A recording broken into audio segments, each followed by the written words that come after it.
What is going on, guys? What is going on? We are live tonight well, I'm at my house, but anyway, we are on Talk Sports Talking with tonight, and we are going to do a little Blue Jays talk. We're going to hear about a meme guy, so this could be funny. I kind of like it. Everyone knows I like memes, so that's the good thing. But let's see who's on Sports Talking with tonight. Hey, what's going on, man? How's it going? How's your evening going? We're doing, man. Work today. I got home. Obviously, we were supposed to start about an hour ago, but sometimes you fall asleep and sometimes you get out of work late, and then it happens now. I totally know that feeling all too well. Right? And for your viewers who may not know me, I am at Blue Jays Memes on Twitter. So big Jays fan, been a Jays fan my entire life. But yeah, I'm at Blue Jays Memes on Twitter. So hello to everybody that's checking this out right now. Yes. Good evening. Yeah, let's do it. So this just happened, right? Why is Charlie Montoyo fired by the Blue Jays a couple of days ago? That's I was honestly caught by surprise by that. I know a lot of people, especially this past weekend, were calling for Montoyo to be fired, but I really did not expect the Jays to do it as quickly as they did. I heard he was like the scapegoat of all this. It definitely sounds that way for sure. I mean, normally you have to fire someone in the upper class, but not in the total upper class to save face. Yeah, well, I mean, the GM and everyone at the very top, they're gonna fire the coaches and managers before the heat gets turned up on them, right? They want to try to save their jobs, so they're gonna fire somebody else. But I mean, it's not Charlie Montoyo that went out and signed fucking Tanner Roark a couple years ago to a 2-year, $24 million contract. It wasn't Charlie Montoyo who went out and signed Kikuchi this past offseason to a 4-year, I don't even know what it was, $38 million contract, something in that area. And then I believe so, yes. Yeah, and then Kikuchi turned to complete shit. So it wasn't Charlie that made those moves. It's not Charlie that didn't address the left-handed batting situation on the Jays lineup. He has to work with the lineup. He has to work with the players that Ross Atkins puts on the roster, right? So it's definitely a scapegoat. I know a lot of people hate Charlie. Hate is a strong word, I think, but there seems to be a lot of Blue Jays fans that have had a really strong dislike of Charlie Montoyo and his managerial tactical decisions for a long time now. But I mean, he does the best he can with what he has. I mean, you can look at last year with the pitching issues early on in the season. But again, that comes back to he's got to use the pitchers that are available to him, right? Like he can't just go to his lights out pitchers every single night and wear them out. From time to time, he has to use the shitty bullpen arms to give guys rest. So, it is what it is. It's typical. Like I said before, the GM is going to fire fire the manager before the heat gets turned up and the GM loses his own job, right? So, but again, I'm shocked that it happened as quickly as it did. I was in shock too. It just caught me off guard, just like you did. Like I heard whispers of it, and then all of a sudden it happened, and it definitely just threw me off. Yeah, it seemed, I mean, I don't normally tend to agree with Mike Wilner on a lot of things, but I think he sent out a tweet the other day that said that this seemed very out of character for the front office, and I 100% agree with that take.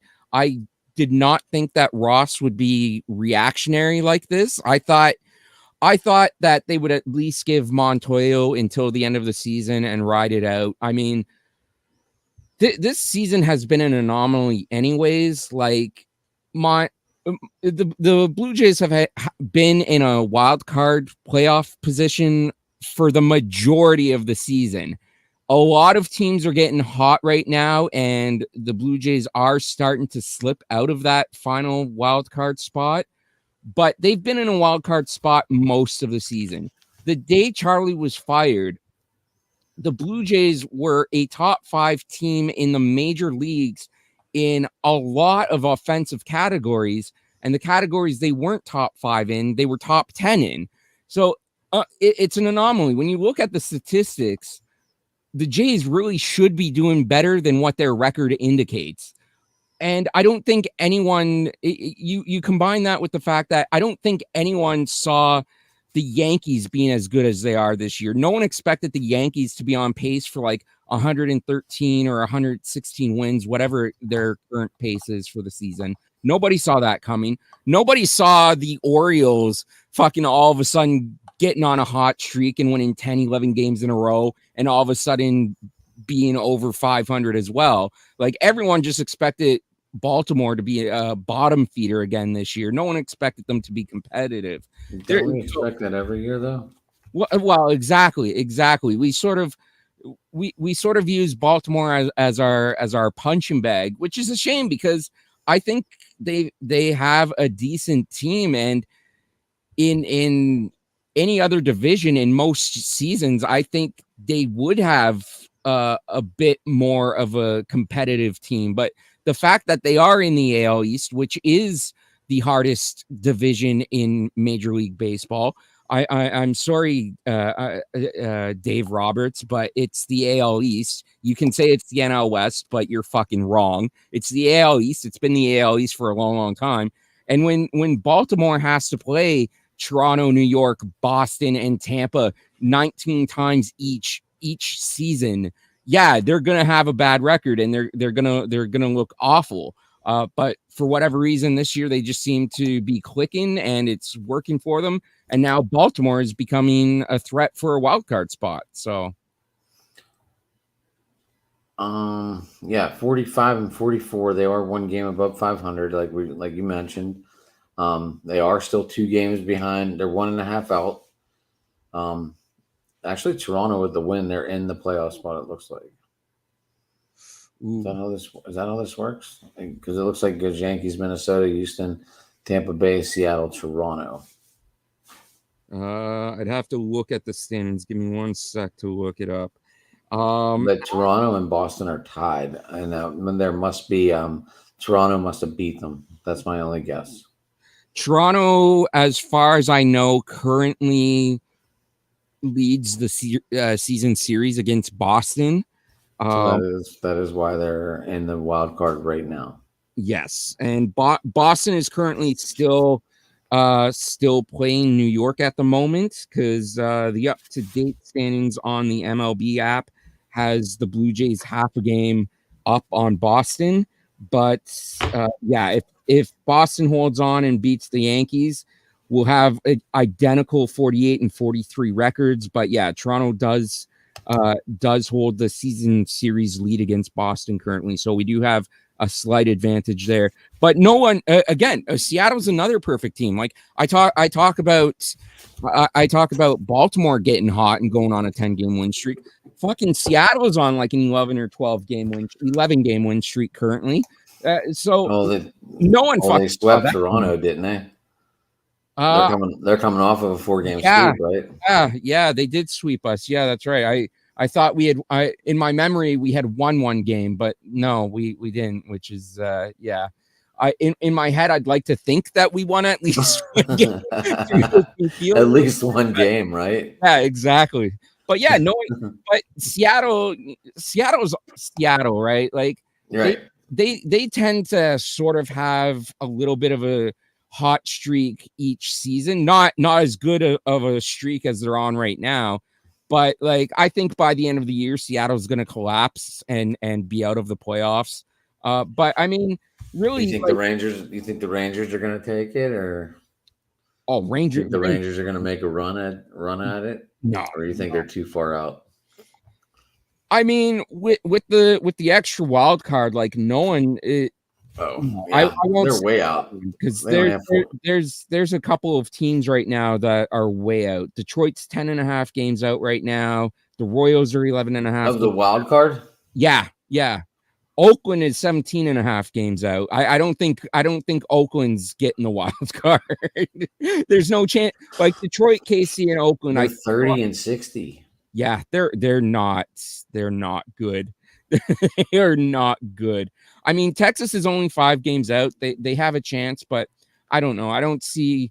I at the end of the day, I think it is going to come down to reality that 4 out of the 6 playoff teams from the American for the American League are going to be out of the East Division. Whether it's New York, Boston, Tampa, and Toronto, or New York, Boston, Tampa, Baltimore, New York, Tampa, Baltimore, Toronto, whatever the combination happens to be, I do think at the end of the day, all 3 wildcard teams are going to be from the East.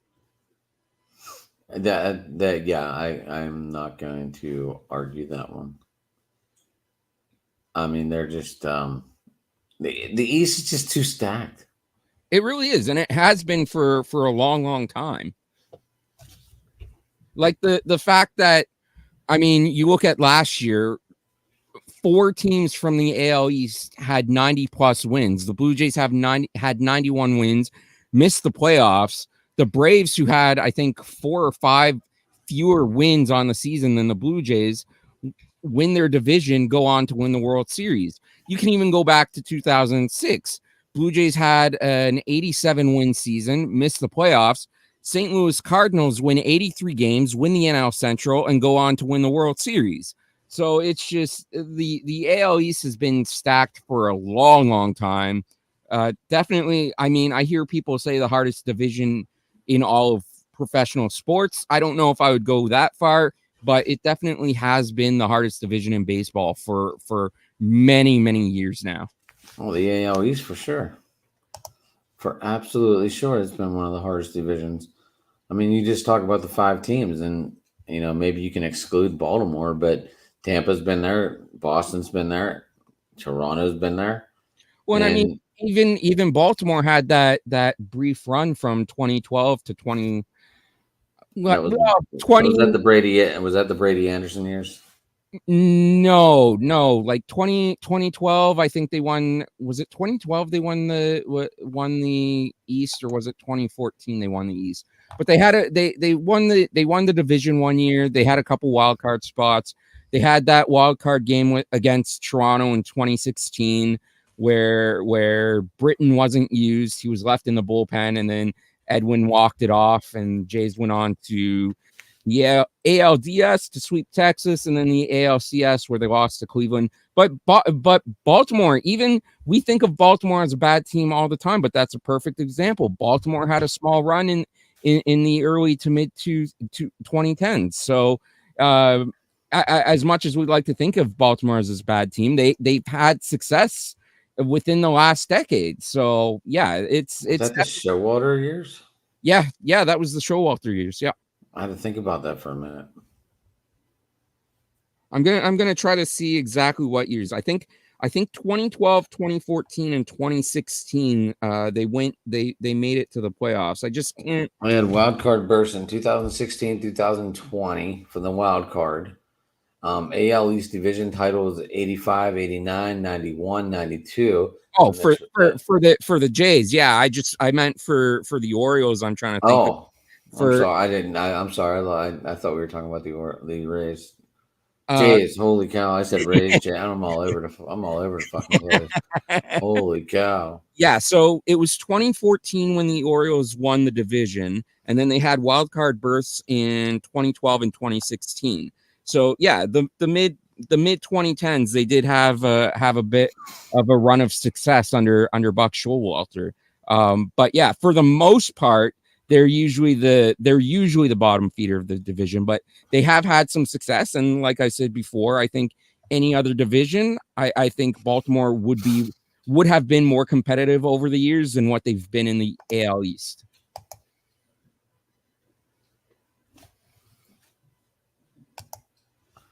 Oh, wow, I feel bad. I did not do my homework today.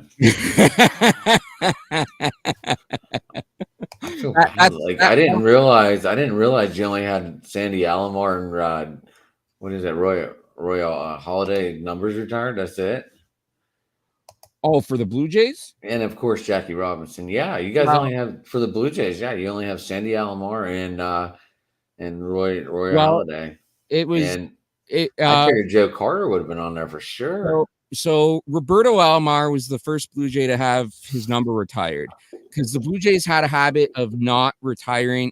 Well, I mean, that was the way for most Toronto teams. Even the Maple Leafs for the longest time would not retire numbers. They would just honor players' numbers without actually retiring them.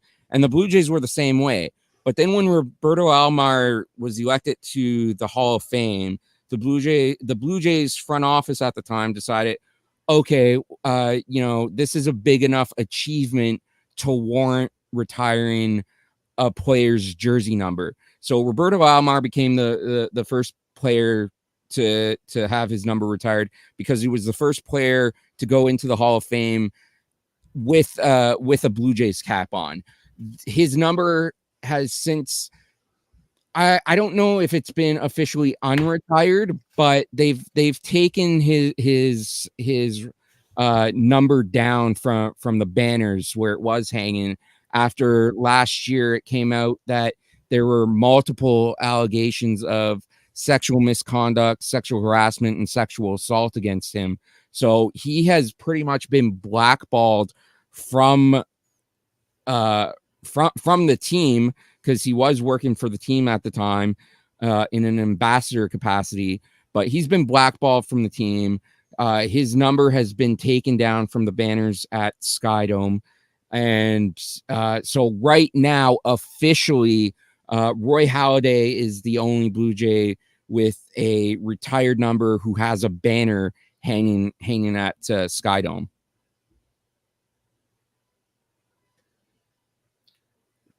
But I'm taking that all in. Like that's just crazy. but I'm hopeful that one day Dave Stieb will be up there as well. Dave Stieb was What about John absolutely Olerud? What about Joe John Carter? What about Devon White?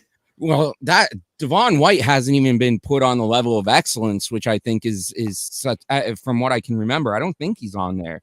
I'm gonna have to double check that, but yeah, he should at least definitely be on the level of excellence. But I mean, there's been a push recently to get Dave Stieb into the Baseball Hall of Fame. There was a great 4-part YouTube series done on Dave earlier in the season to talk about just how great he of a career he actually had. It was done by John Boys, not John Boy, but JONBOIS, John Boys. I can't remember the name of his YouTube channel, but I'll definitely check it out because it's like a 4-part series. Each part is like an hour long. So altogether, it's about 4 hours, and it's just such an incredibly done series. I'm actually just gonna look that up right now on YouTube. See if I can find the name of the channel because I can't remember. Okay.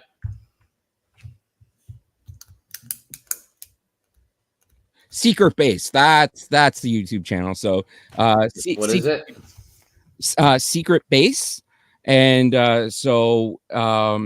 it's for one of their video series called Dorktown by Secret Base, and it's a 4-part series. It was done back in the winter, like around January, February, but they went really in depth and just highlighted Dave Stieb's career and how the last video, basically the ending of it was them trying to push for Dave Stieb to get into the Hall of Fame, and they're gonna hopefully the Veterans Committee, when Dave Stieb's time comes back up for the Veterans Committee to look at it, which is I think 2023.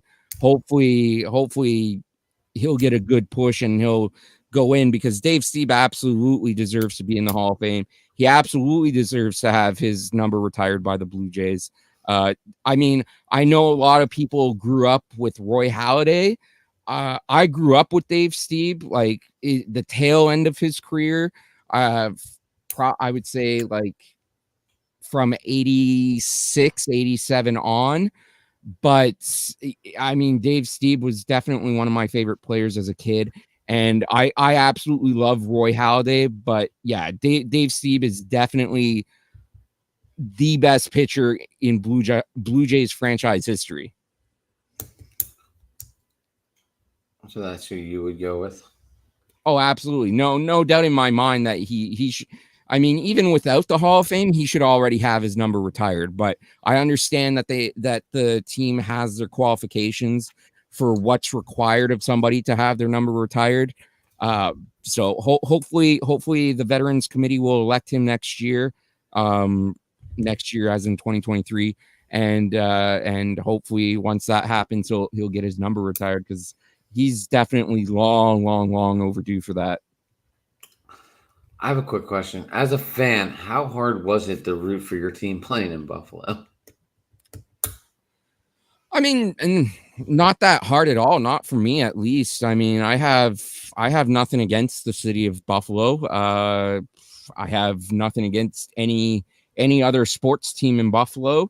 So yeah, for it's our AAA affiliate. It was tough not being able to go to games live. That's because you like to go to games. How many do you try to go to? Well, this year how many have I been to this year? I think I've been to about 5 so far.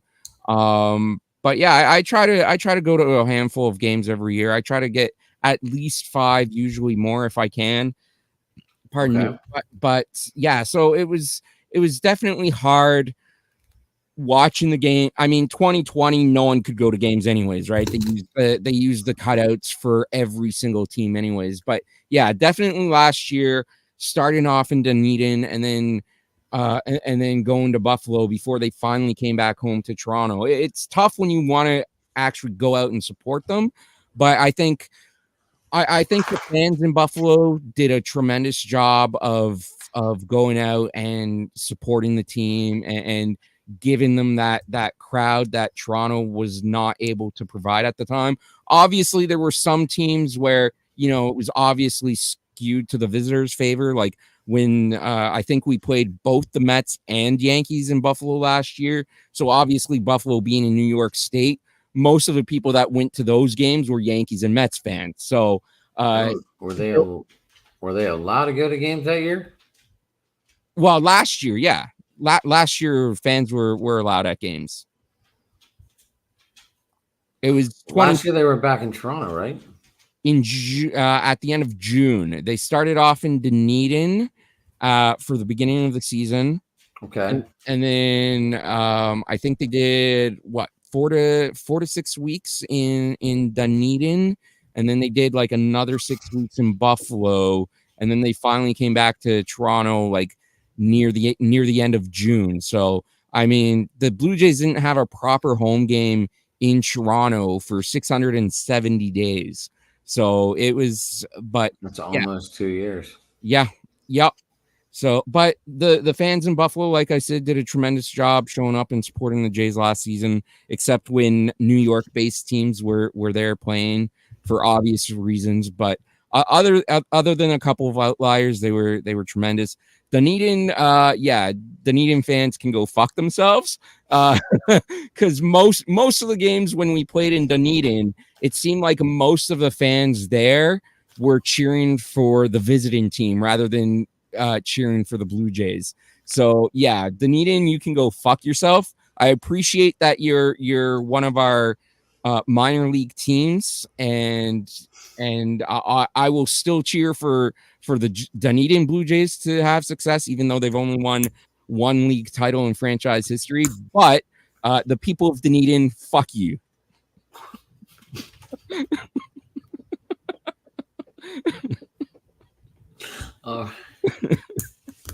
So do you feel I know like this is the weirdest series I've ever seen in my life.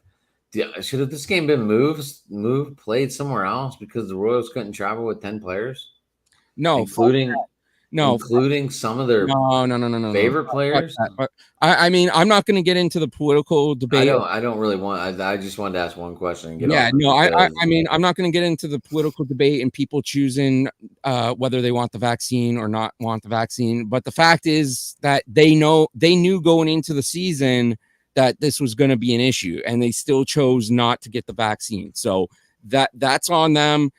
And I'm not here to critique their choices or anything. It's the same restrictions for the Blue Jays traveling to the U.S. Any unvaccinated Blue Jays wouldn't be able to travel to the U.S. So we have the same restrictions applied. It's just that we even lost out on free agents this offseason because they wouldn't get vaccinated, so we couldn't put them on the team. do you feel that's hurting? Do you feel that's hurting the league a little bit? I don't think it hurts any more than the fact that Toronto had to play like a season and a half on the road. I mean, we had the unfair disadvantage last year of playing in Dunedin and Buffalo. We had the unfair disadvantage of having to play our 60 games of 2020 in Buffalo, although really wasn't a disadvantage because there were no fans at any stadium in 2020. So, I mean, it wasn't as much of a disadvantage then as it was last year, having to play like, I don't even know how many games it was. I think it was like 30, probably around 35, 36 of our home games. Almost half of our home games were played on the road last year. So, I mean, the Blue Jays have been at a disadvantage. And again, the players were told ahead of time before the season started, if you're not vaccinated, you can't travel to Canada. So far, the Yankees are the only team that's had a full team travel to Toronto. So everyone on the Yankees has been vaccinated. But the argument that it's an unfair advantage to the Blue Jays is just it's an overused argument at this point. It's an argument that all Blue Jays fans are sick of hearing. And it is what it is. If you don't want to get the vaccine, that is your choice, but you can't travel, and that you're hindering your team because of it. So that's on the players that are choosing not to do it. And again, I'm not saying that they should or shouldn't. I'm just saying they knew what the results of not doing it would be. Right. Now, I don't know how old you are, but were you around for the 92 and 93 World Series wins? Oh yes, absolutely. Yeah. I was. I'm old enough to remember those. I grew up So in. you remember all the applause going on in the stadium during the game, huh? Well, I would have been at home because I was. No. I meant what's going on in that hotel. But yeah, Them people got a standing ovation on national TV. That will never be forgotten, dude. Never. Yeah, no, those were good years. I absolutely. I mean, at the time, I'm a kid, right? So my brain's not fully developed. I don't know most of the world. I just grew up as a child seeing the Blue Jays in the playoffs every single year, and then they're winning the World Series in 92, 93. So as a kid, I'm thinking the Blue Jays are always going to be a competitive team. Of course, they're always playing in the playoffs. That's just what happens. And then, they go on a 20-year playoff drought where they don't make the playoffs again until 2015. So, I've seen the really high times of the Blue Jays, and I've seen a bunch of the really, really low times from the Blue Jays. I'm a Pirates fan. You don't have to tell me about ups and downs. Oh man, the Pirates. It's just they have one of the most beautiful parks in all of sports, and they field the absolute most embarrassing teams. It's just, I feel so bad for Pirate fans. I really want to see you guys have some sustainable success. I mean, I want to say thanks, but it's like, oh man, that's like a meme in itself. Right? What do I say? I think you had like a 2-year playoff run in like the early 2010s, With and then Andrew McCutcheon, Garrett Cole. yeah, We yeah, did. There was excitement, but I mean that's all it was. yeah, and then it went away very, very quickly. I mean, you got the Cueto dropping the ball, and then the next pitch was a home run, and then they got to move on. You know. But hey, the Penguins re-up Malkin, so I mean, you got that. Yeah, you signed two starting goalies in the free agency, so I don't know what. Oh, I'm not a Maple Leafs fan, so I mean, all right. But I mean, that was still like weird news, though. A lot of people, why would? yeah, it was. The team I cheer for absolutely needs goaltending. And I'm a Devils fan. I've been a Devils fan. Martin. Yeah, that's the one that got me into hockey. Was Martin? It would have been Waugh, being a Canadian boy. What's that? I thought it would have been Patrick Waugh. I was never. I don't know. Like Waugh was one of the top goalies when I. He was one of the best. Him and Brodeur and Belfour. And Hasek was there as well. Hasek moved into the picture.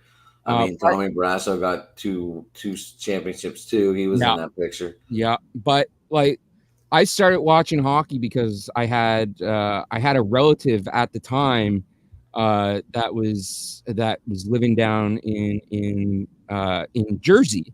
So he was actually the one that sort of got me into hockey. And because of that, I've just always been a Devils fan, because obviously with him living in Jersey, that was his team. So that's just who I naturally cheered for. So, and I mean, that was probably 93, 94 when I really started getting into hockey. And then the Devils in 95 won the cup. And then they had like that mini dynasty where they won 3 cups in like 7 years. Yeah, Scott Stevens, Niedermeyer, Danico. They had some really, really good teams, and then of course they've been shit for a long time. They had that one surprising cup run in like 2012 against the Kings, and if I still think that if they had won Game 6, that was the Kopitar and Doug Brown, right? I believe so. Yeah. And the Kings really came out of nowhere. I think they were the 8th seed, weren't they? I don't remember if it was that year, because I know there was one year where the Kings won the cup from the 8th seed. I don't think it was 2012, but one of their Stanley Cup years, yeah, they did win from the 8th seed. It's like the older you get, the more they come all blurred. Yeah, they just, everything is just intertwined together. I think it's funny, but yeah, like that. I'm still traumatized by that Game 6 in 2012. In the same way that I'm traumatized by the Game 6 of the 2015 ALCS. Like those are two games that, like, anytime they're brought up, it's just instant flashbacks to what happened during those games that caused my team to lose, and it's just instant memory trauma. Like Barry Bonds not being able to throw a broken leg, Sid Bream out of the plate. Yeah. Oh, for you in 1992. Yeah, that would have been an interesting World Series. Pittsburgh. It would have. Toronto. Yeah. I would have enjoyed that. Because 91 it went to the Twins, and 92 and 93 it went to Toronto. And then I mean, that could have been Pirates 3 years in a row. And then unfortunately 94 was the lockout. So, and I can't really remember how the Pirates were doing in 94 before the lockout. I think we lost Bonilla and Bond, I believe. Yeah, you lost Bonds before the start of the season, from what I can remember. And then obviously the big talk was how Montreal was leading the NL East in 94 before everything got locked down. A lot of people here in Canada still like to pronounce Montreal as the uncrowned 1994 World Series champions. On paper, that team was awesome. Yeah, unfortunately, Randy Johnson, Gary Carter in his closing years. Who else? Let's see. We had Pedro. Yep. Randy Johnson, Vlad Guerrero Sr. Yep. Yeah. Felipe Alou as the manager. Felipe Alou, he was an X-Pirate too. I think his son Moises was playing for the Expos at that point. I can't remember if it was 94 or after 94 when Moises was on the Expos. I believe it was 94. But yeah, they had a good team. Unfortunately, that strike really led to their downfall. Baseball in Montreal just never recovered I after still have that. no idea how they came up with that. I'm sorry, I didn't mean to interrupt you. No, go ahead. I just don't. I still don't. I still have no idea what the Expos sign was. It was that little like. Yeah, it's an M, and then there's a hidden E in there as well. And there's so there was I didn't. I never looked at it that close. Yeah. And then there was another hidden letter in there as well, from what I can remember. But yeah, no, I love the Montreal Expos logo because it confuses it, especially for people south of the border. It confuses a lot of them, and I absolutely love it. Just like Roy and Waugh. Yeah. That drove me nuts as a kid. Like, you grow up learning it's Roy, but whenever you meet a Canadian, it's Waugh.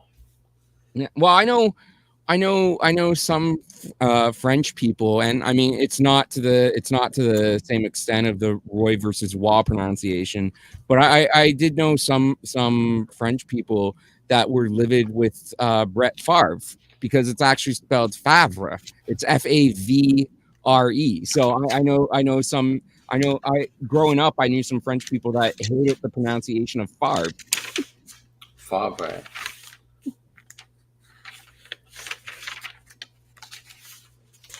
Sorry, it's flapping through my notebook. Yeah, no worries. So yes. So what else? What are they gonna sell? Are they gonna buy? What are we doing at the trade deadline? The Blue Jays, as of right now, I still see them as buyers. It depends. I mean, we're now 2-1 under interim coach John Schneider. As we were mentioning earlier, they still have a bit of a lead on the final wild card spot, but I definitely see them as buyers rather than sellers, unless they completely collapse the rest of the month. But as of right now, I definitely see them as buyers. Okay. I wasn't sure. You fired the head coach, so I'm not sure what direction you were heading. Yeah, no, I mean, I think they're going to try to see what Schneider can do with the lineup. A lot of these guys too played under Schneider in the minors, like Vlad, Bo. I like Bichette. Biggio, Kirk. They all played for John Schneider when they were in the Blue Jay minor league system, because Schneider's been in the Blue Jays organization since I think 2006. He's won 3 or 4 championships with various Blue Jays minor league teams.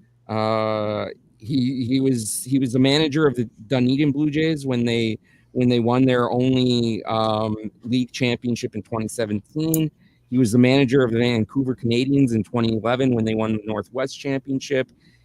He was the manager with New Hampshire in 2018 when they won the Eastern League Championship. So John Schneider has won championships in the minor leagues with the Blue Jays. And again, a lot of the core players that we have right now, the young core players, grew up in the system with John Schneider. So hopefully they'll react to him and they'll give him a better performance than what they gave under Charlie Montoyo. But yeah, I definitely see, like I said, unless something catastrophic happens, I definitely see the Blue Jays being buyers right now. They definitely need some pitching help with Kikuchi not really being that great this season and currently on the IL. Ryu being shut down for the season with Tommy John. They definitely need both starters and bullpen help right now. We could use a lefty bat. I don't see them making a big splash in the market offensively, but definitely pitching depth. I can see them going out and try to get some pitching depth to help for a playoff push. just pitching depth. You see him having to give up the farm for it, or are you like going after guys that might be the end of the road, and or are you looking to go younger, or what are you looking to get out of your I, trades? I think it depends on who you get in return, right? Like obviously, high profile name guys are gonna cost you more. Like you look back at the 2015 season and the acquisitions of Tulo and especially David Price, giving up the farm system for David Price. Even 2013, when we tried to build for a competitive season, which was just ended up being an absolute shit show. But we went out and we traded for guys like Mark Burley, Josh Johnson, Jose Reyes. There was that big deal with the Marlins where we sent them like half of our farm system to try to get some guys that would help out the team. So it really, what you send out is really dependent on who you're trying to bring in. So I don't know who the Jays are looking at. I haven't really looked too much at this point at other teams to see what starting pitchers and relievers might be available. So for me personally, it's hard to say who you give up in a trade. I would definitely like to give up fucking Bradley Zimmer. I've had enough of him on my fucking team and his fucking 103 average or whatever the fuck it is right now. He's great defensively. He's amazing defensively. He's got speed, but he can't fucking hit for shit. And he's taken up a spot on the bench. So I definitely want Bradley Zimmer off my team. He's my main priority to fucking get going. I love it. I love it. So I mean, you have memes in the name. Yes. So let's. You sent me a couple to look over, kind of. Some of my older ones. I haven't really done too much memeing the past couple of years, but I sort of built up the name under Blue Jays memes. There we go. That might be one of my favorite ones of Melky Cabrera on the Blue Jays hugging Eric Hosmer when he was on the Royals, and I just created a meme to the tune of Hero by Enrique Iglesias. And it just goes, would you cry if you saw me crying? Would you save my soul tonight? Would you die for the one you love? Oh, hold me in your arms tonight. Can you be my hero, Hosmer? Can you take away my pain? Will you stand by me forever? Do I take your breath away? I love that. That's one of my all-time favorite ones that I did. It's just so stupid and silly that I absolutely adore it. It probably got 1,000 views. I don't even remember what that one did. I mean, that's going back to what 2013, 2014 when Melky was on the team. So yeah, it's been a hot minute. There was also one that I did way back when Jose Bautista would follow everybody on Twitter. Like if you were a baseball fan, automatically Jose Bautista would find you and follow you. So I made a meme where it was Tom from MySpace, and I just photoshopped Batista's face on top of it, and I think the caption was something along the lines of, "Hi, welcome to Twitter. Would you like a follow?" That's one of my favorites too. I've been trying to find that one to send to you, but yeah, the whole thing behind Blue Jays memes was I was just going through. When did I create the account? 2012, because I just recently had my 10-year anniversary on Twitter. So 2012, I was just congratulations. Oh, well, thank you. I don't know how I feel about being congratulated for 10 years on Twitter when Twitter can be such a cesspool at sometimes. But basically I was at a point in my life where I was just feeling really low. I was depressed, and I don't know, late one night, I was just to entertain myself, I was looking for memes on Google, and I was finding like a whole bunch of like Star Wars and Star Trek memes that I found funny. And I'm like, I wonder if there's any memes out there for like Blue Jays. And I tried doing a Google search, and there was like hardly anything. There was maybe one or two things, but not to the extent that it's growing. Like, so many people have Blue Jays memes these days that they'll post on Twitter, which I absolutely love to see. But like, there was nothing at the time. So basically, just to cure my depression and give me something to do to entertain myself and make me feel a little happy at the time, I just created the Blue Jays memes account and just started finding pictures of Blue Jays and capturing them, and it grew from there. But really, what helped me take off was, at the time, both Ricky Romero and Kyle Drabek were on our team, and I don't know how, but they ended up seeing a couple of my memes and they started retweeting it. So because they're Blue Jays with large followers, retweeting my memes got it out to a larger audience, and that's what really helped my Twitter account grow. And at one point, I made a meme that Kyle Drabek ended up using as his profile picture for a little while. So I've said this on Twitter before, and I'll say it again here. Like, I am forever grateful to Ricky Romero and Kyle Drabek. Things didn't work out for them the way everyone had hoped here in Toronto, but I without them, I wouldn't have the success on Twitter that I've had, and I absolutely would love to meet both of them at some point someday, because I feel what's their names? Ricky Romero and Kyle Drabek. Is that they were both pitchers for the Jays in the is that Doug's son? It is Doug's son. He was actually the return in the Roy Halladay trade when we got Roy Halladay from the when we traded Roy Halladay to the Phillies. Drabek is who we got back in return. I think this one was pretty funny.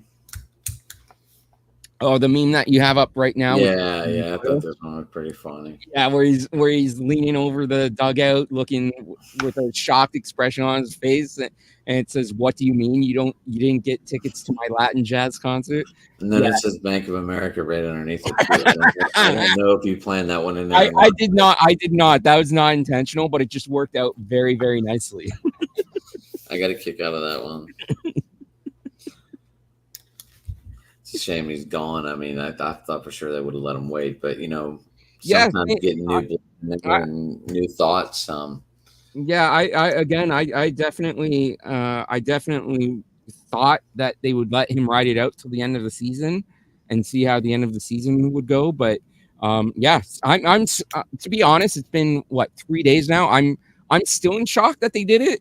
And I mean, I've said it on Twitter before, like, people can disagree with Charlie as a manager all they want, but Charlie the person, you'd have to have a hard time hating Charlie the person. He seems like just such a good, genuine dude that you would just hang out and talk with.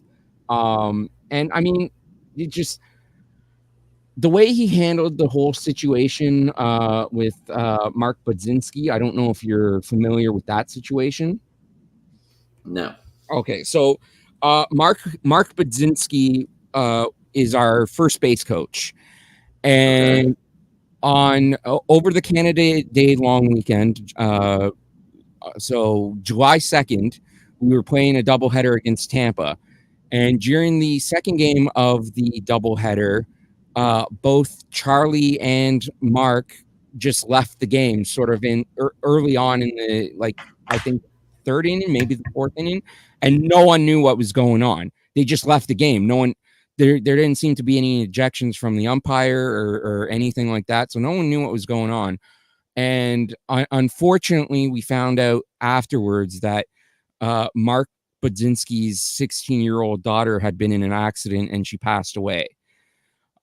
So absolutely tragic. And I don't remember the exact quote, but basically Charlie Montoyo said something to the effect of, obviously Mark Budzinski got taken out of the game because it's his daughter, but Charlie said something to the effect of he took himself out of the game as well, because he's got a ton of coaches there that can manage the in-game aspect. But Charlie felt that he needed to be there for Mark in his time of need, especially when they're playing in Canada. Mark and his family, I believe, live in Virginia. So, Mark didn't have his family there to help console him. So for Charlie to take himself out of the game as manager just so he can be there for Mark in his time of need, I think speaks volumes to the character of Charlie Montoyo as a person. And I don't think you can I don't think you can ever hate Charlie Montoyo as a person, even if as a fan you disagree with his managerial decisions.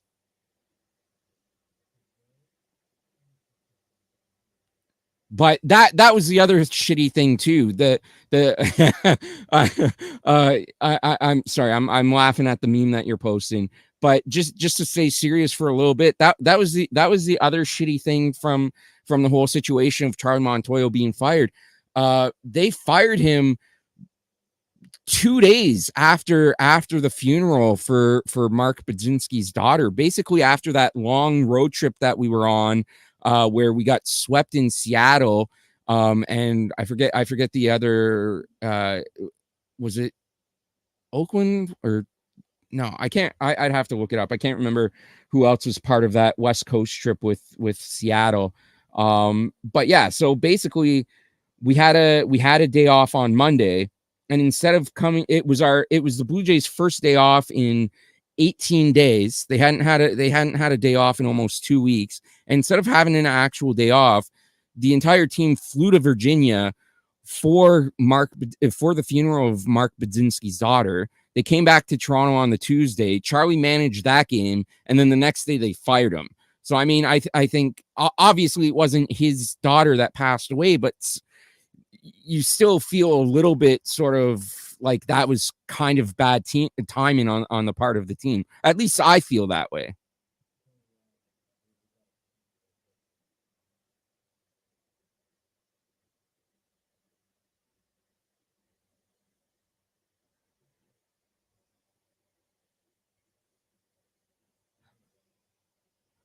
Your audio cut out.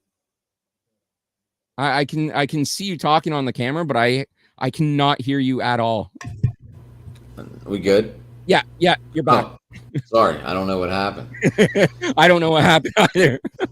I was my lips were moving, nothing was coming out. Yeah, 100%. So we got a comment from Graham Moffat. Looks like Graham Moffat. Moffat. That one is my personal favorite. So he's letting us know that the last one that I showed with the electrical outlets was his personal favorite. Thank you, Graham. Yeah. If you want to put that one back up there, because I know I was sort of when you had it up, I was sort of talking over a serious matter. But yeah, for those of you that miss it, that's one of my favorite. That's actually a redone meme of one that I did. That was one that I did last year with. So shocked Marcus Semien looking at an electrical outlet that's been drawn as if two people are having sex. That's from an old meme that I created where it was an Edwin Encarnacion shocked face, and I had created that originally. And then last year I saw this image of Semien. I'm like, oh, I can update the image so I don't have to keep using the Edwin one. But yeah, I absolutely fucking love that image. I don't fucking the weirdest pictures will show up on Google. Like I don't even know what I was searching for when I found that picture of the, of the electrical socket. So since this meme has been up, like a couple more people are watching by the minute. Hello to everybody that's watching. Welcome in. Yeah, right. Well, yes, I welcome all guests. You can leave comments. That's fine. We'll share them. That's one of my favorites too. When I saw it the first time, just was the outlets. Of course, I didn't have the picture next to it, but I remember laughing hysterically. Yeah, I could probably scroll through my phone right now and find some good memes. But I guess on my site, I wouldn't get in trouble.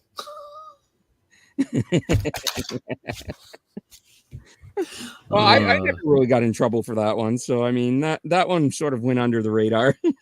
I don't. Yeah, that surprises me, but that's a funny one. Just to let you know. So, I don't remember because we've been off and on trying to get this program to go Yes, live. yes. Did I ask you to make an all-time lineup? You didn't. Now I'm on the. Now I'm trying to have to do one on the spot. Jesus. Um. I was just wondering because I was trying to scroll, but we talked so much. I just got tired of scrolling. Actually, No, no. To the best of my recollection, you never messaged me about I an all. thought I did. I like I said, I got tired of scrolling, so I was like, I don't even know if I asked him, but you can make it on the fly. That's fine if you want to. You Okay. already talked about your starting pitcher, and I thought that's why you had a all time lineup done. No, no. We were just sort of talking about the retired numbers, and I sort of went on a tangent about Dave Steve. But obviously, I would have him as my starting pitcher. I know That was most Jimmy Key.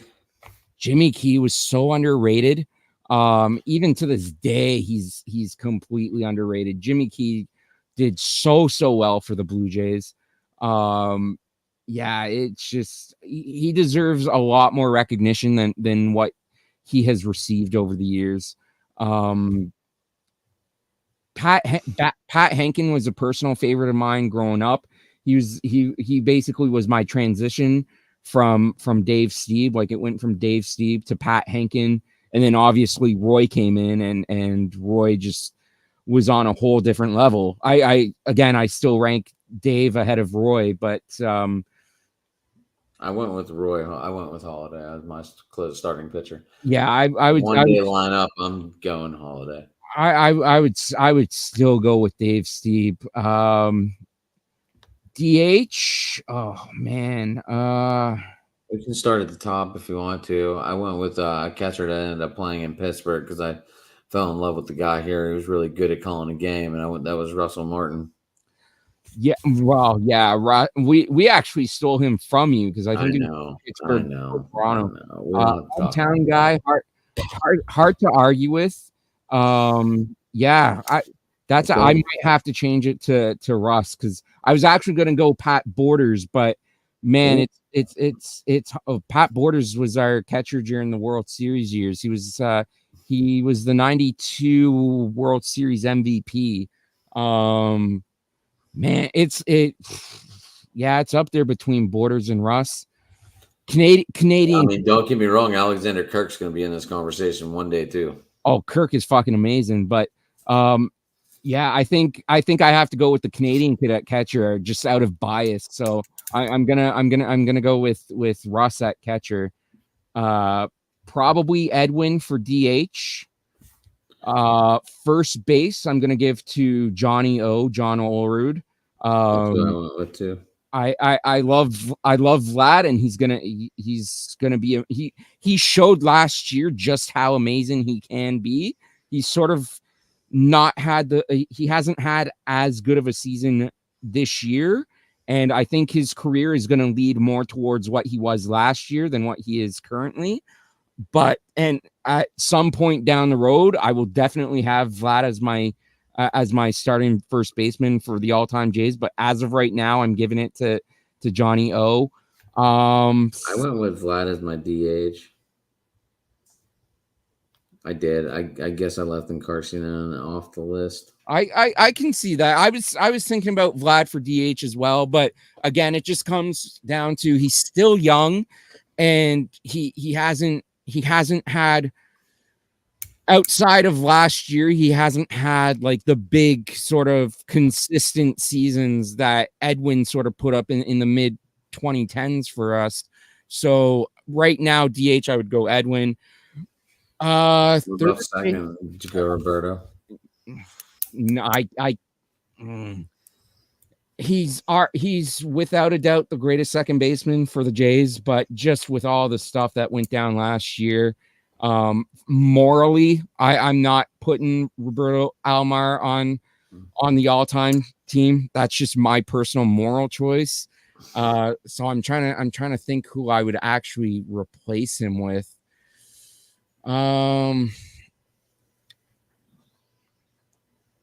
trying to think through my memory banks of all the Blue Jays second basemen throughout the years.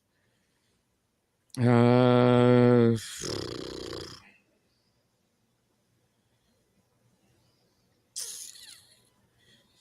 know what? I liked him. I went Alomar. I'm going a 1-day lineup. I'm putting him out there.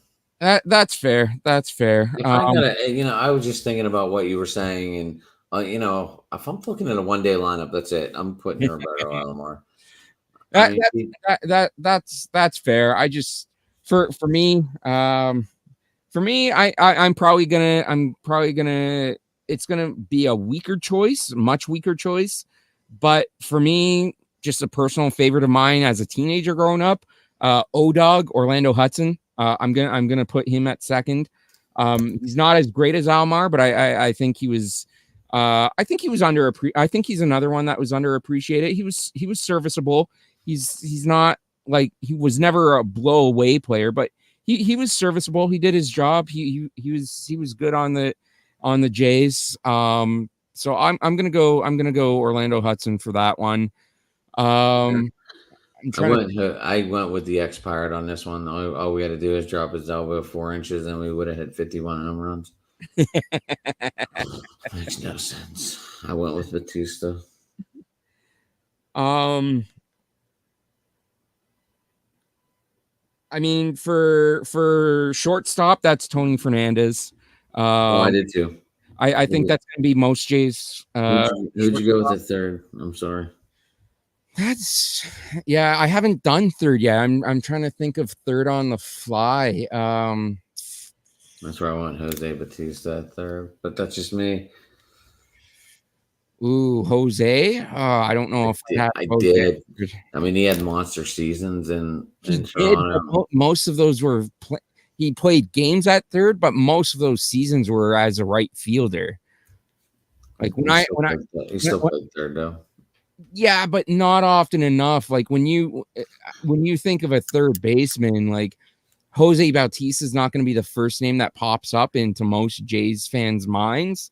I mean, offensively, he's fantastic, but I still think of him more as an outfielder than a third baseman. Oh man, I guess Donaldson, he put up some monsters. He put up a couple of really good seasons for us. MVP in 2015. I mean, personally, growing up, he wasn't a superstar, and I definitely wouldn't have him on like my 1-game list at all. But growing up, I absolutely loved Ed Sprague, who was with us briefly. Well, for I think 5 or 6 years in the 90s. He was. That name sounds really familiar, but he was just one of those players that could hit the ball and hit right around 300, if I'm recalling the right guy. I can't even remember what his average is, but I know he started off as the backup third baseman to Kelly Gruber, and then when Kelly Gruber left, Sprague became the everyday third baseman in 93, and then I think he was here until 98 when he left. But I just always loved Ed Sprague. I don't know why. I really do not know why. I just always, as a kid, was drawn to Ed Sprague. At third? But I'm just putting it out there that he's like one of my favorite players. But no, third, I'm gonna stick with Donaldson. Okay.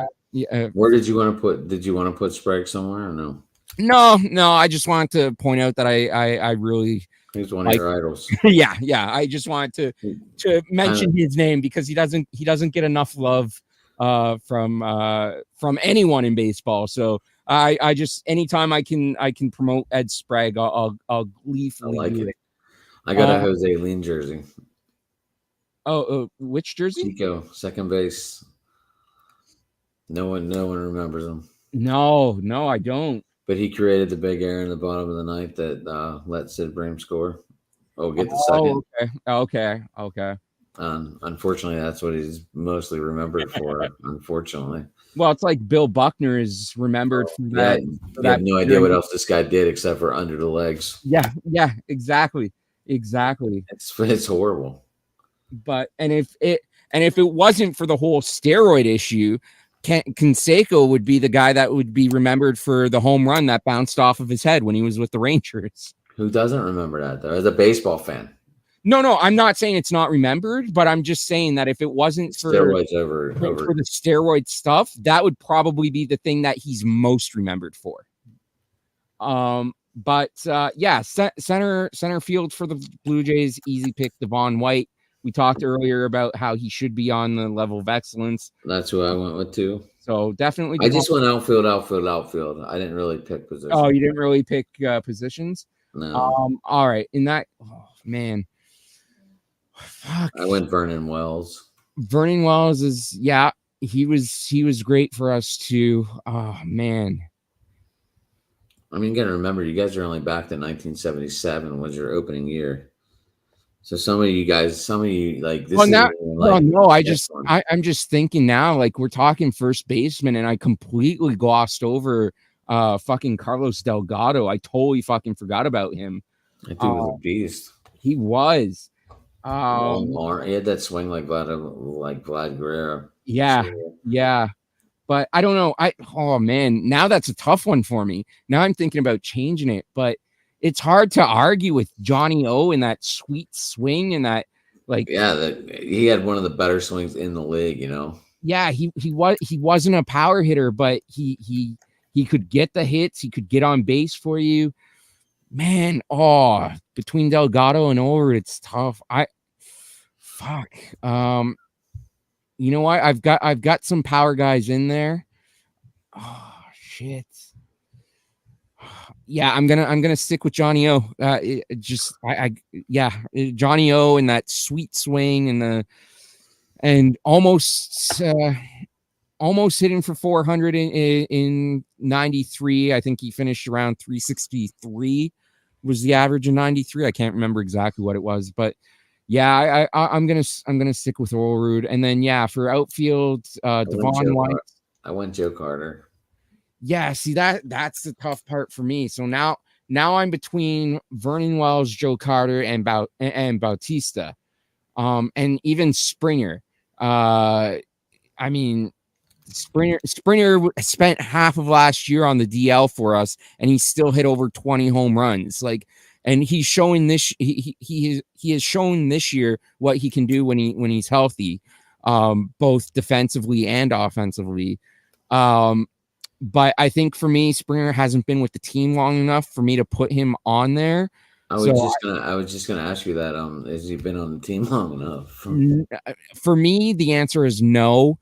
So I think for me, I'm gonna go with Devon White, Jose Bautista, and man, I can't overlook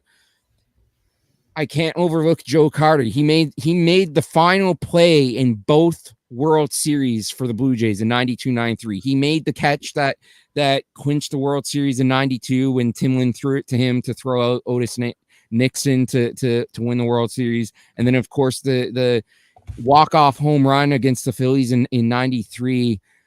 Yeah, I gotta go Carter, Bautista, and Devo for the outfield.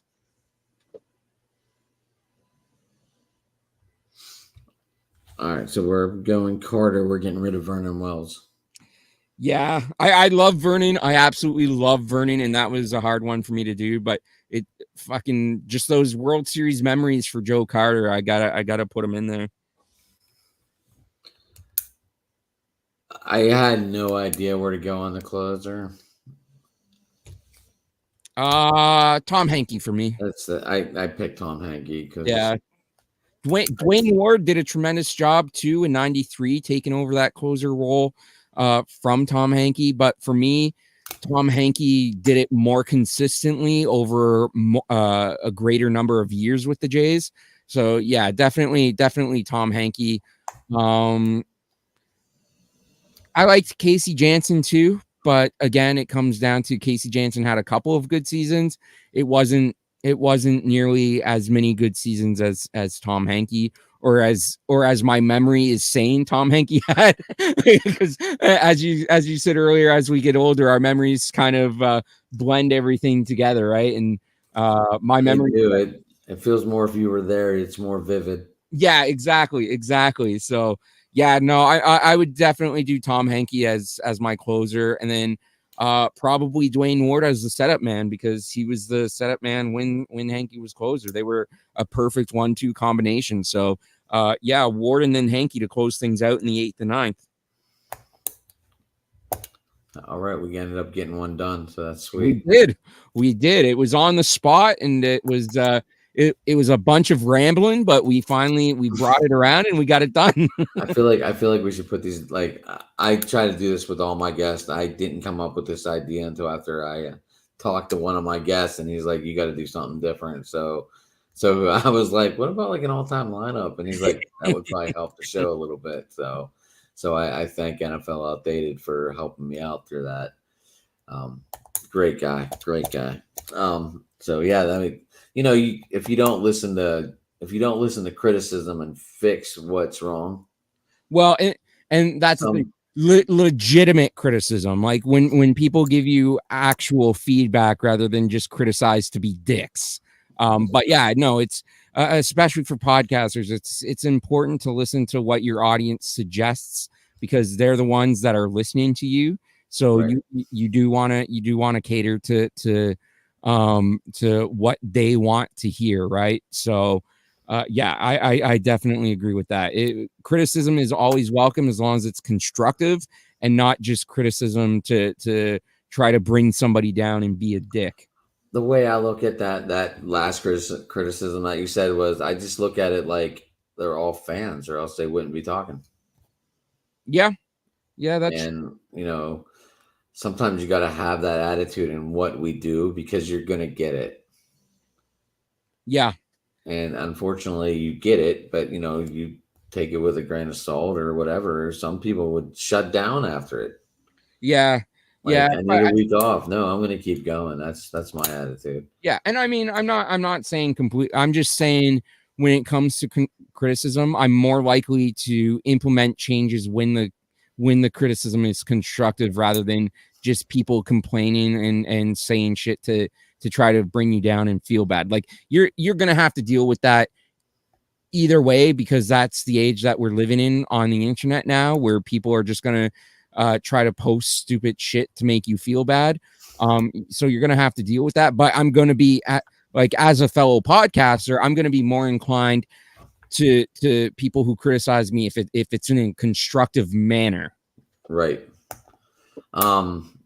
That's yeah. So Mr. Blue Jay Memes, you do podcasting yourself.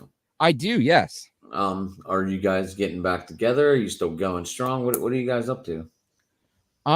So I've done a couple of podcasts over the years. I started doing podcasts back in 2015. So I've done a wrestling podcast. Did you? Yeah. I've How done was a that? What's that? How was that? It was tough? fun. Was it easy? I mean, you had what wrestling, I guess, like UFC, or did you cover anything? It started off really fun, and I enjoyed doing it. I was co-hosting it with a buddy of mine. We were doing it on a weekly basis, which I mean, that was the hardest part, doing it on a weekly basis, because in the world of wrestling, like, things change so quickly on a day-to-day basis that when you're only putting out one episode per week, most of the stuff that you're talking about is like old news by the time you release your episode. So I mean, but I still had fun doing it, and we did it up until just before the pandemic, and then obviously with everything during the pandemic, we put it on hiatus, and then earlier this year we finally just decided to officially end it. We hadn't officially announced an ending of it until earlier this year, because we were both just like, yeah, you know what, it's just too much to try to keep up with everything, especially when there's so many different wrestling promotions and everything. Like back when we started, it was pretty much like WWE, TNA, Impact Wrestling, formerly TNA. We did try to cover UFC at least once a month, when they would do a big pay-per-view show. But yeah, no, so that one was fun, but it just became too hard to try to keep up with everything in a timely manner when you're only recording once a week. So like doing wrestling would, like, if you did the WWE or AEW, Mhm. because I think what they're Monday Night Raw, right, and So there's Friday SmackDown.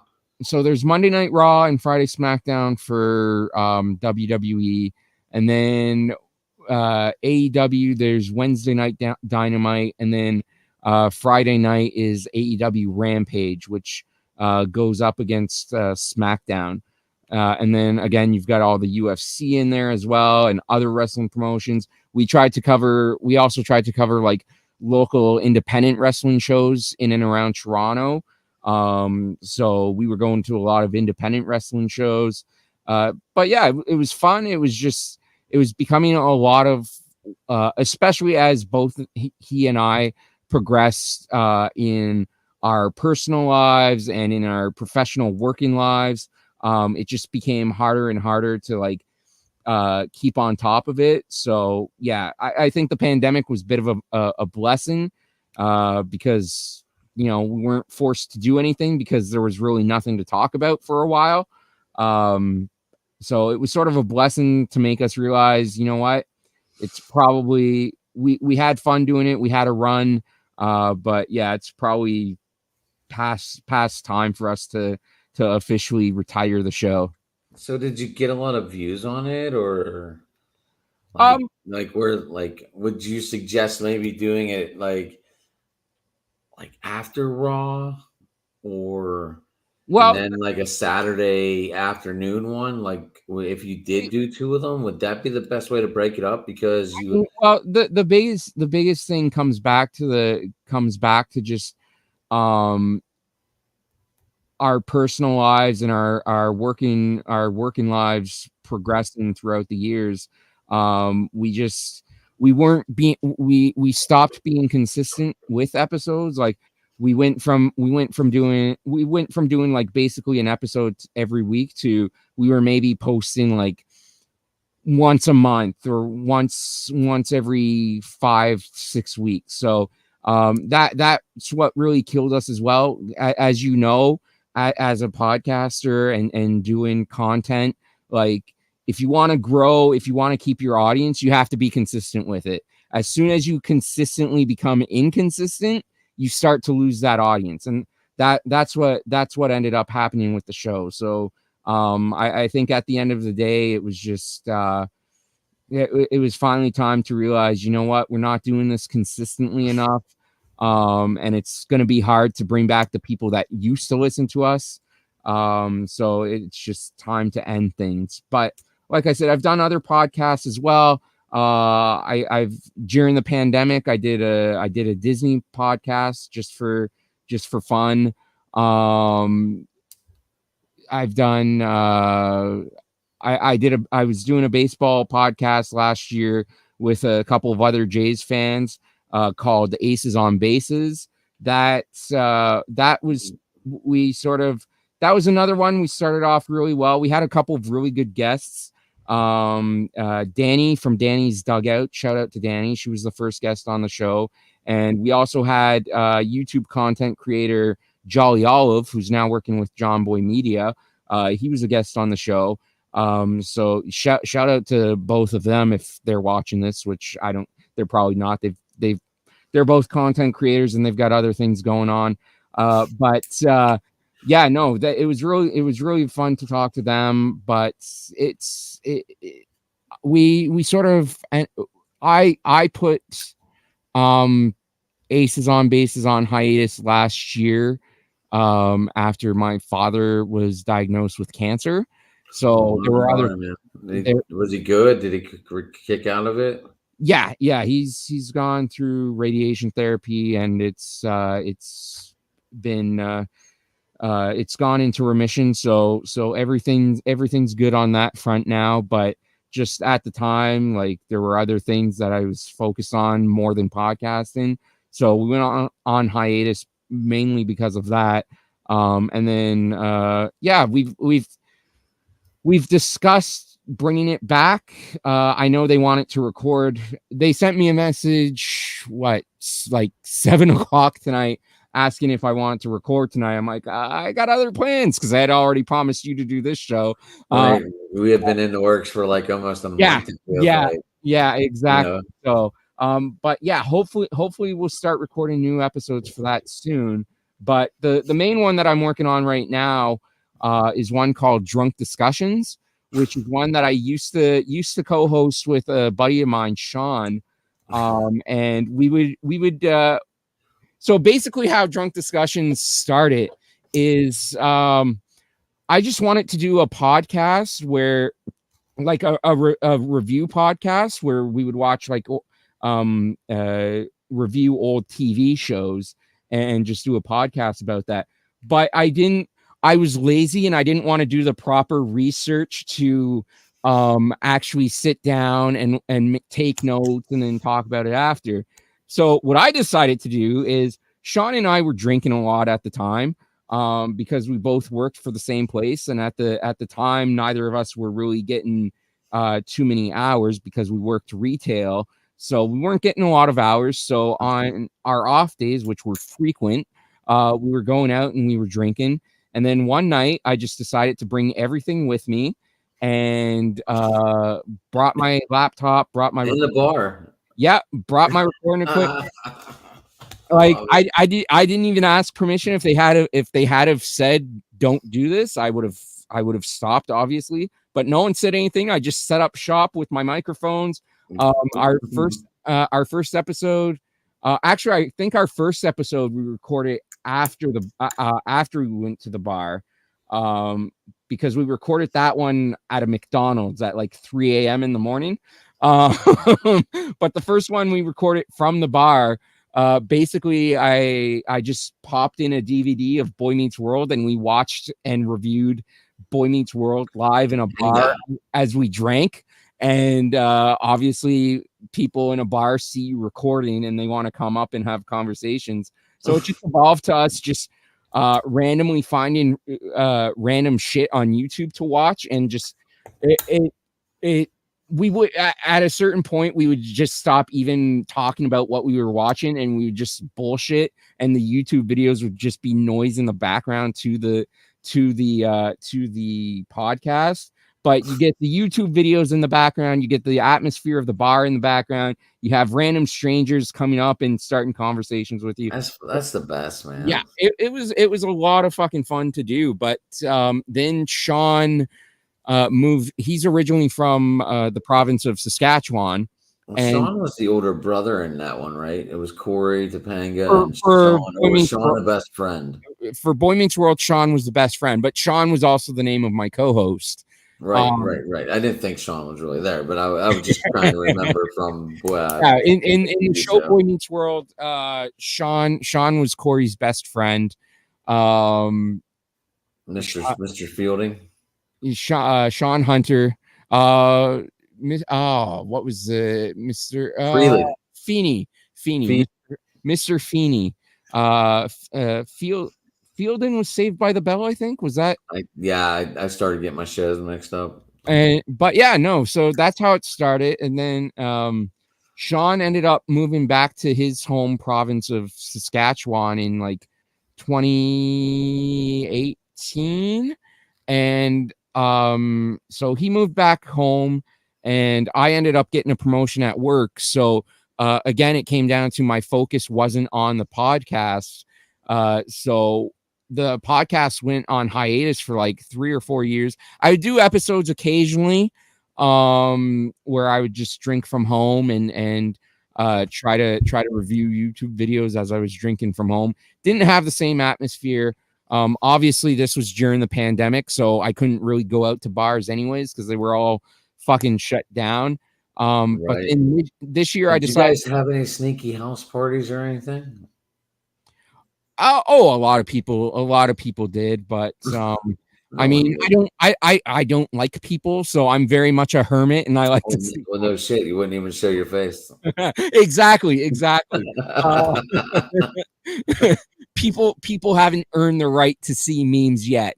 But Yeah. So, and then this year it was just actually it was sort of late last year when I was going through with everything with my dad. I was just like, I really miss doing drunk discussions. I really miss that podcast.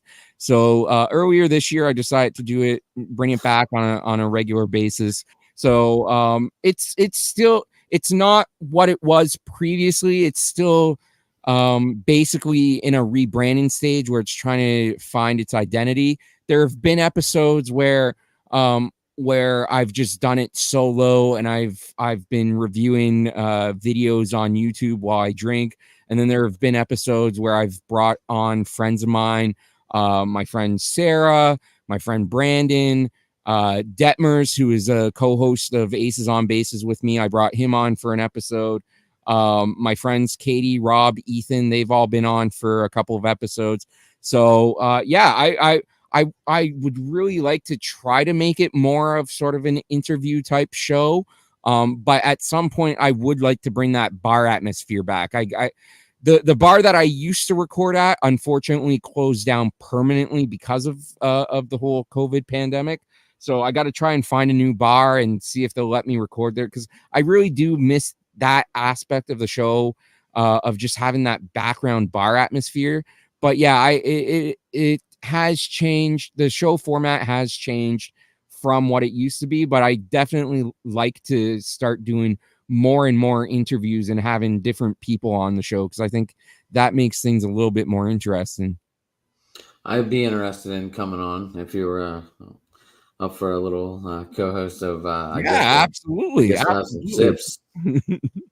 Absolutely, and there is a drinking game for that as well. So anybody that wants to find out what that drinking game is, you can find. I could probably get my Boston guy to come on and do this with us. It'd be fun. Nice. Yes, absolutely.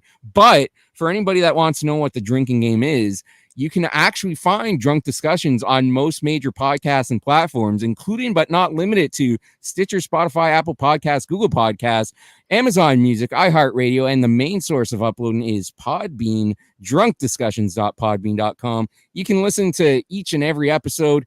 Each and every episode has an explanation of the drinking game. So if you just want to have a fun time and drink and listen to some bullshit podcast, check out Drunk Discussions today. I love it. That's awesome. Yeah, I don't think we have much more. We went an hour and a half. I think we talked about a lot, had a lot. Yeah, we had a good long conversation coming in. I wasn't sure how long this was going to be, but I've had an absolute blast doing this. So I definitely appreciate. It took a while for us to get here. Like you said, it's been a month of trying to work things out. But yeah, no, I've had an absolute blast being on here. Yeah, I had fun too. So we'll definitely have to do it again, whether it's on your podcast or no. Let's do it on yours. That way we have a drinking night. Yeah, absolutely. Let's have an excuse to have a drinking night. And maybe we'll get a face view. Maybe I still haven't done it. Well, that's not true. When Sean was on the podcast, I think we did two video podcasts where my face was revealed. But for the most part, I haven't revealed my face on my podcast either. How do I know you're drinking? You'll know. You can hear me take gulps when I that Molson. I was up there. I don't know. I must have just turned 21, or maybe I was 19 or 20. I'm not real sure, but yeah, because our drinking age up here is 19. I know we discovered that Molson Triple X.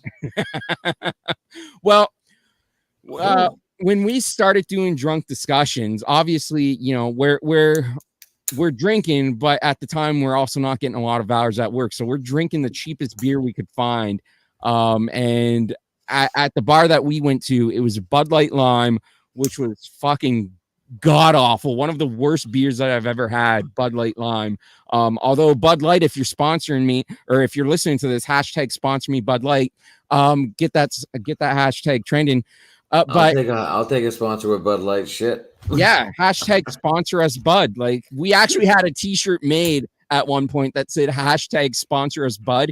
Even though we would rip the shit out of the drink on air, we would openly talk about how awful Bud Light Lime was. But because it was the cheapest, we could go to that bar and have like 5 or 6 Bud Light Limes and only spend like $30. So it was ridiculously cheap. So, Right? but it was fucking awful. It was fucking awful.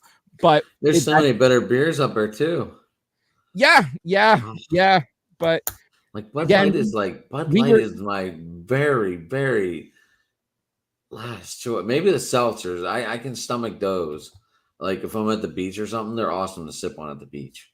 well, one that I got turned on to was while I was doing the podcast, because there was obviously doing the podcast at the bar on a regular basis. We got to know a couple of the bartenders because we became regulars, and there were a couple of times where the bartenders would let us stay in the bar past close, and we would drink with them.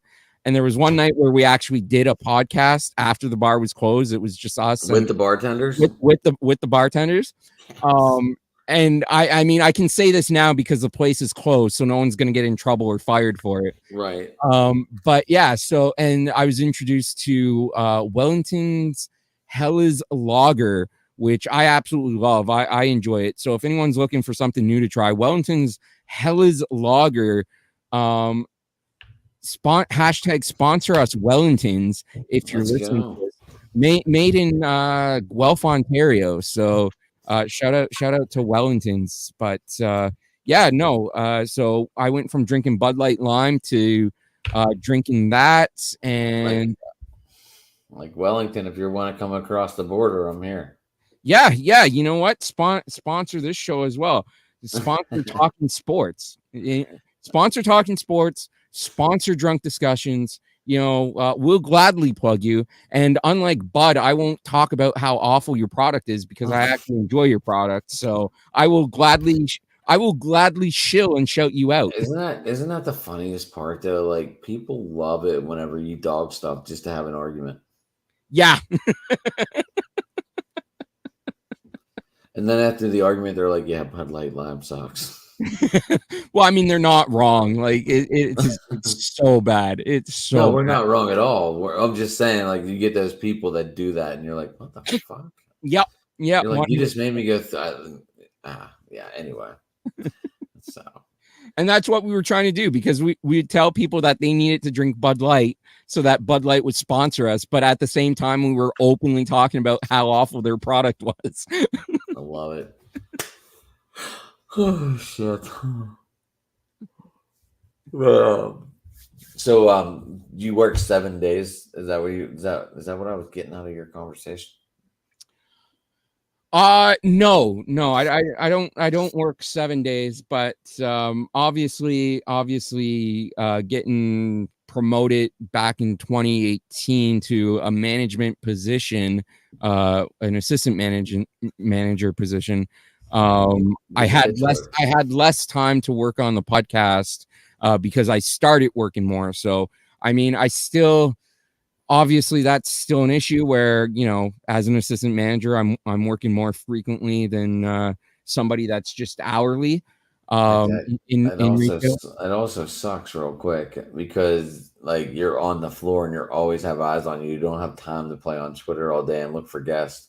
Look for that breaking news or Well, that's also part of the reason why I only post an episode every 2 weeks. But I'm staying. I try to stay as consistent to that as possible, so people know every 2 weeks there's going to be a new episode of Drunk Discussions that comes out. So that gives me a little bit more time to work on editing, to get people on, to record. So that's definitely worked out.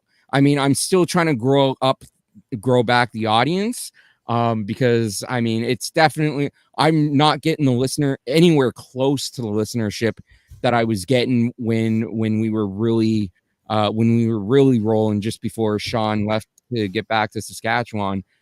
So I'm basically having, even though it's an established podcast, I basically feel like I'm having to start from scratch again because I lost my core audience after not doing any episodes for like 3 years. So, I feel even though it's a podcast that I've been doing for a couple years, I feel like it's a brand new podcast and I need to try to get it back out there and get people into it. But again, as we talked about earlier, consistency is key. So as long as I'm consistent with posting every 2 weeks and people know that there will be an episode every 2 weeks, hopefully that will start to build up that listenership and they'll stick around and stick with me. Yeah, like I was telling you before, like my scheduling is off the chart. I have no idea. I try to do what's best. I work with the fans. Like I find fans. I try to work with them. So 1 week I might have 5, and then the next week I might have 2. Yeah. And I think that's kind of the pattern that's happening, and I don't mind it. Like, but at least you're putting out shows on a consistent basis. They may right. I'm not skipping every week. Right. Yeah. So people know that at least once a week, usually twice a week, you'll have an episode. So right. And then we started broadcasting football games too live. So nice. We have a lot going on. Don't know any of the names of the other team yet, but it's a young league, so we're still learning. It is so much different doing a live game. It's just different. Yeah, it really is. But, yeah, I think last year when we were doing Aces on Bases, we didn't do a live podcast, but we tried to do a live Twitter space during a game, and that was just. You do Twitter spaces, or you used to. We did a couple last year for the podcast. We did 1 or 2. Some of the other guys that host the show with me have done spaces on their own. I don't really tend to do spaces all that often.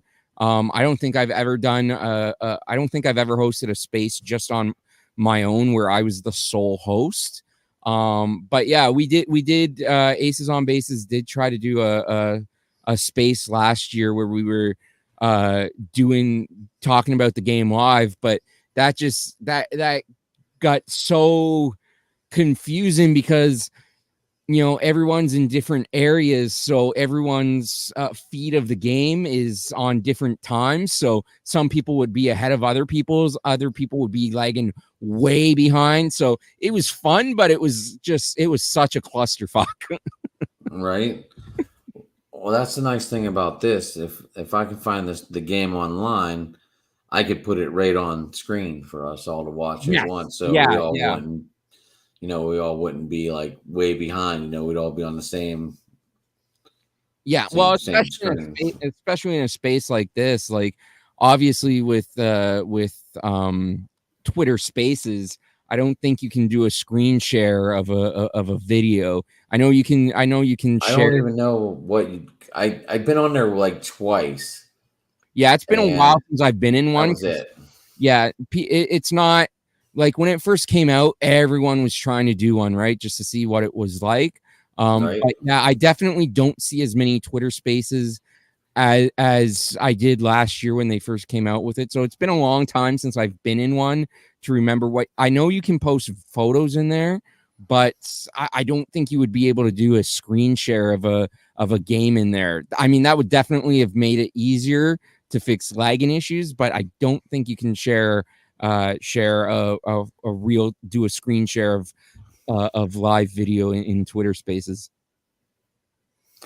Yeah, I don't know anything about Twitter Spaces. I don't know anything about Google Meets. I don't know much. Some people use that Riverside. I don't know anything about that.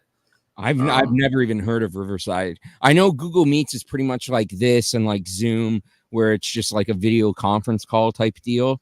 Okay. I don't think you can do live on. I might be wrong about that. Like I don't think you can broadcast live from Google Meets to YouTube like you can with the StreamYard that we're on right now. Do you like StreamYard? Is this what you use or no? I usually typically use Zoom because I don't really tend to do live stuff. So I just tend to record it off of Zoom and edit it from there. Okay. But I don't even know if like I know you can record. Obviously, you can record off Zoom and you can record off Google Meetings. I don't know if you can do like live records or if you have to wait until everything's finished before you can get a copy of the recording. I think you have to wait till everything's finished. I don't think there's options to go live to record, but I could be wrong about that. I don't know anything about it. But Blue Jay memes, anything else we got? I had a great time. This was fun. I can't wait to come on your show and have some beverages with you. Yeah, absolutely. We'll have to get that set up for some time. But yeah, no, I've had a blast doing this. I absolutely love meeting and talking to new people, even though so do I, man. So do I. Even though I said earlier that I hate people and I'm antisocial, but I actually do like once I start talking to people and I start opening up, I absolutely love it. I just you're like that guy that's like needs to read the room before yes, he 100%. 100%. Gets I'm into that the whole guy that conversation of things. Yeah, I'm that guy that 100% goes in cautiously, sort of walks around, tries to eavesdrop to see which conversation I feel more comfortable inserting myself into. Absolutely 100%. Yeah. Right, like it's like that day whenever you go to a party and your best friends aren't there and you're like, what the hell do I do? Yeah. Yeah. And you're like, all right, I'm gonna walk around. I'm gonna wait till I find a group that is laid back and they're talking about memes and laughing their ass off. That's where I'm gonna tend to stay. Yep. And 100%. And go from there. And then you end up usually being like the funniest dude there that night anyway, and it turns all wild. Anyway, I don't know anything about that. No, it's all about having a good time, man. Because if you don't make it a good time, then what's the point in being there? Well, exactly. You gotta. There's no point in being miserable all the time. No. I mean, that sounds different because I went through the whole mental health issue last night, and oh, for sure. I mean, obviously, those guests, we shared some moments, and I'd never been that bad. That I've never been in that part of things. I've always found a way to get out myself. Yeah, but yeah, there are people that need that help, and I'm glad that mental health is something that's especially over the last decade, is something that's more openly discussed and talked about. And with the boom with the boom of podcasts over the last 10 years, given pretty much anybody that wants to a platform to discuss any topic, that's also definitely helped a lot of people talk about mental health issues and put that out there. And it's definitely helped a lot of people get the treatment and stuff that they need. Yeah, there's a lot of ways around it. I mean, you could, like you just said, podcasting is like a relief. Yeah, for sure. And you can speak your mind if you want to, or you can stick to topics, like we did last night. We just ended up shooting the wind. Yeah. And it wound up being a great conversation. Yeah. And sometimes that helps a lot. 100%. And you find that, what do I want to, you find that commonness. Yeah. The common ground. Yeah. And, it feels good. It just does. Yep. 100%. I agree. I agree wholeheartedly. But Mr. Blue Jay Memes, I had fun. Let's do your show next, and we'll call it a night on that wrap. All right. I appreciate you having me on, and we'll talk to you again, hopefully very soon for drunk discussions. I'm in. Just let us not go back and forth for a month. Let's do it. Let's jump on it and get it done. You know what I mean? I hear you. Alrighty, guys. Well, hey, this is Sports Talking It, and I am signing off. And this was a little bit of Blue Jays and a little bit of memes and learning about the Blue Jay Memes guy. And check out his podcast whenever he gets back up and running. Next week is filled with all kind of goodies next week, guys. So stay posted with me, and everybody have a good night.